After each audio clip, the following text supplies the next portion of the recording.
Hey, what's up? This is Joshua, Daily Video Blog. We're going to do two today.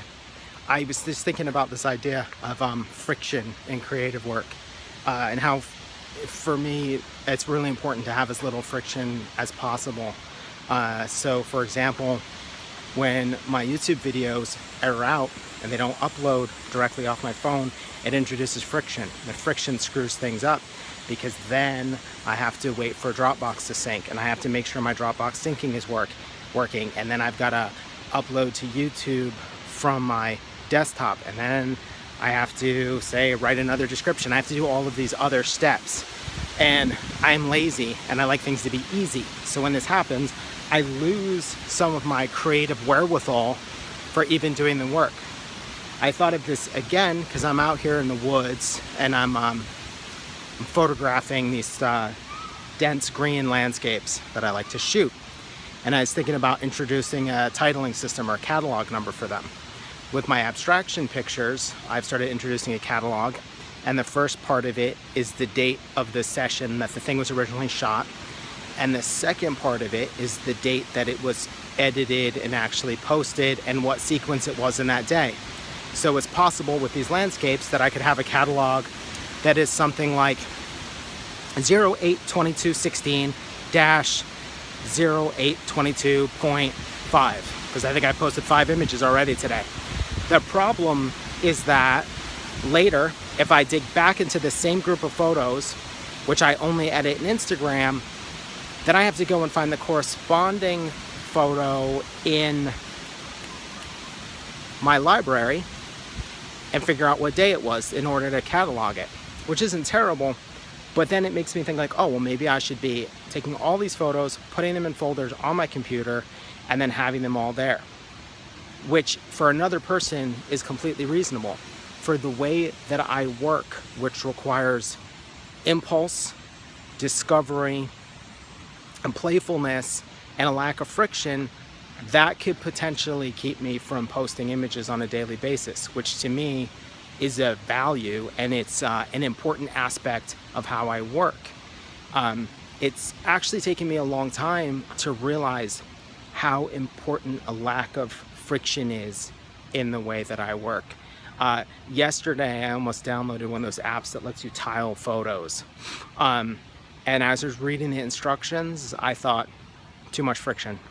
It is very important to me to eliminate all friction from the process. So even the fact that I'm getting to a point where I start to debate whether I need a better camera, well, then I'd have to get a new camera, and I'd have to go buy a camera, and then I'd have to carry around a camera instead of just carrying around my phone.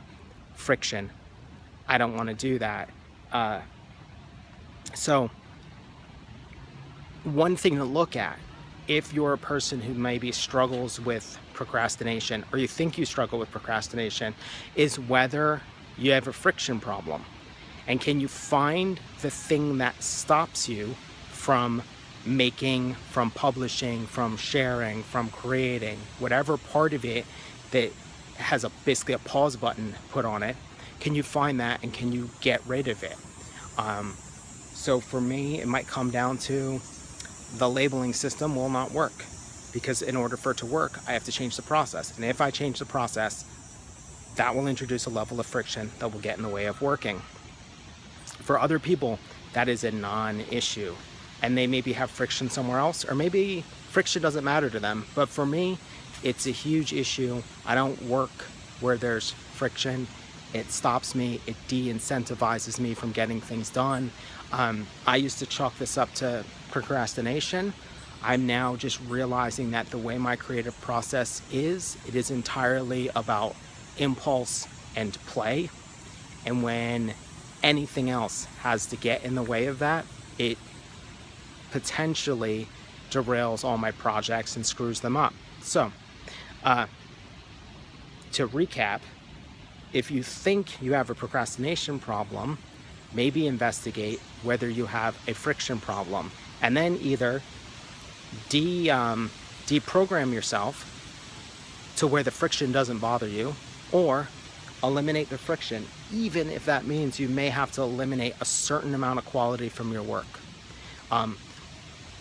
My biggest philosophy over maybe the last year has become embrace reality and work where you're at. Where I'm at is I take photos on my lunch break. Where I'm at is I take photos on my camera. I don't want to buy a camera.